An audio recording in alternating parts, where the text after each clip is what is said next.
Greg Fleniken traveled light and lived tidy. After so many years on the road, he would leave his rolling suitcase open on the floor of his hotel room and use it as a drawer. Dirty clothes went on the closet floor. Shirts he wanted to keep unwrinkled hung above. Toiletries were in the pockets of a cloth folding case that hooked onto a towel rack in the bathroom. At the end of the day, he would slide off his worn brown leather boots and line them up by the suitcase, drop his faded jeans to the floor, and put on lightweight cotton pajama bottoms. Most evenings he never left the room. He would crank up the air conditioner. He liked a cool room at night, and sit on the bed, leaning back on two pillows propped against the headboard. Considerately, to avoid soiling the bedspread, he would lay out a clean white hand towel on which he placed his ashtray, cigarette pack, lighter, BlackBerry, the TV remote, and a candy bar. He smoked and broke off candy bits while watching TV. This is where Greg was on the evening of Wednesday, September 15th, 2010, in room 348 of the MCM Elegante Hotel in Beaumont, Texas. Lounging, smoking, snacking on a Reese's Crispy Crunchy bar, sipping root beer, and watching Iron Man 2. He missed the ending. Greg was accustomed to solitary nights.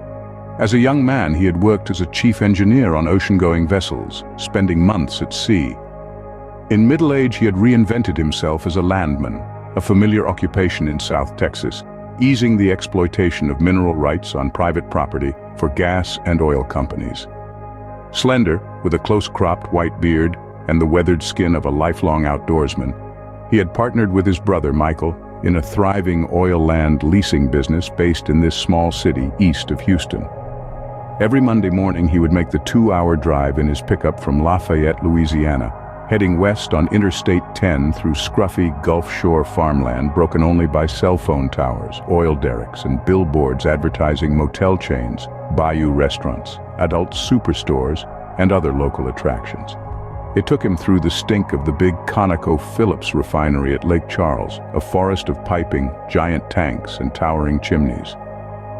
The hotel was just off the Cloverleaf outside Beaumont. His company rented him a room in the Cabana, a 3-story wing that wrapped around a small swimming pool framed by potted palms. That Wednesday night, watching his movie, Greg got an email from his wife Susie shortly after 7. Susie was using a computer program to file for a tax extension. After she reported her progress, he wrote back, "You're doing good, babe." At some point during the loud, computer-generated showdown at the end of the film, amid all the fake violence, Greg was struck from nowhere with a very real and shattering blow. A blow so violent it would blind a man with pain. He managed to get off the bed and move toward the door before he fell, legs splayed and face first. He was probably dead by the time his face hit the green rug,